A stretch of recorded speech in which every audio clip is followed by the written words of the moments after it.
ministre. La parole est à Monsieur Max Mathiazin. Merci, Monsieur le Président. Ma question s'adresse au Premier ministre. Cette question s'adresse à toute la représentation nationale que nous sommes. Cette question s'adresse à la France, pays des droits de l'homme, aux femmes et aux hommes d'aujourd'hui, mais aussi à la postérité.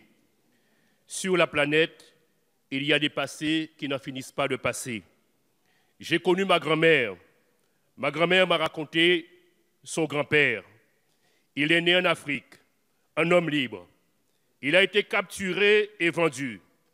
Il est arrivé en Guadeloupe en esclave. Il est mort après l'abolition de l'esclavage et cela se passait en colonie française.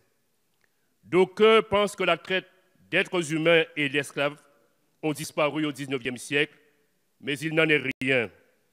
Aujourd'hui, en Libye, des migrants africains en route vers l'Europe sont vendus aux enchères comme esclaves par des trafiquants. C'est cette tragédie que vient de révéler au monde la chaîne américaine CNN dans un reportage qui glace le sang.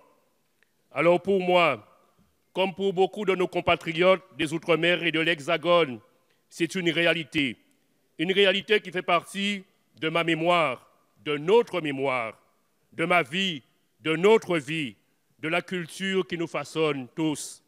Mes chers collègues, n'est-ce pas dans cet hémicycle même qu'a été votée en 2001 la loi reconnaissant la traite et l'esclavage comme crime contre l'humanité? La France et l'Union européenne doivent réagir face à ce drame humanitaire insoutenable qui sévit en Libye et dans d'autres pays, et nous les connaissons. Monsieur le Premier ministre, comment la France, pays des droits de l'homme, va-t-elle intervenir pour faire cesser ces horreurs le plus vite? Il s'agit là d'une urgence absolue. Esclavage, violence sexuelle, la extorsion. Parole est à Madame Nathalie Loiseau, ministre chargée des Affaires européennes.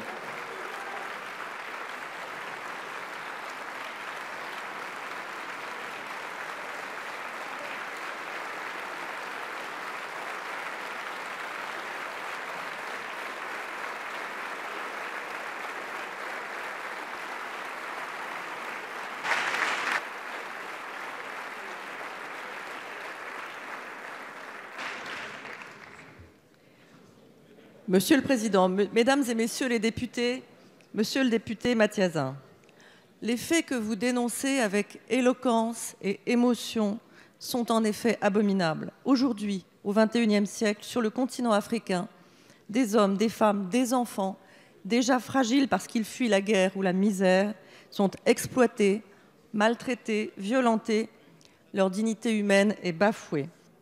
Les images qui ont fait le tour du monde sont terrifiantes, elles interpellent nos consciences et nous appellent à la responsabilité.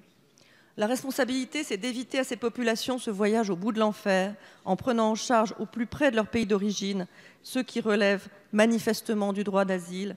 C'est ce que l'OFPRA a commencé à faire au Niger. La responsabilité, c'est de travailler sans relâche à la lutte contre les passeurs, ces négriers modernes qui ne reculent devant rien et sont uniquement animés par l'appât du gain. N'ayez aucun doute quant à notre détermination sur ce point. Mais plus profondément, vous avez raison, monsieur le député, notre responsabilité, c'est de contribuer à ce que la jeunesse d'Afrique trouve sur le continent des raisons de croire à son avenir. La France prend toute sa part dans l'aide au développement du continent africain. Notre aide à l'Afrique est robuste et elle est ancienne. Dans quelques jours, l'Europe et l'Afrique se réuniront à Abidjan à l'occasion du sommet Union européenne-Union africaine et la question des migrations est à l'ordre du jour. C'est ensemble, Europe et Afrique, que nous pourrons façonner un nouveau destin pour notre continent. C'est avec une même détermination qu'Européens et Africains devront éradiquer cette forme moderne d'esclavage proprement insupportable et combattre tous ceux qui y prêtent leur concours. Merci, Madame la Ministre.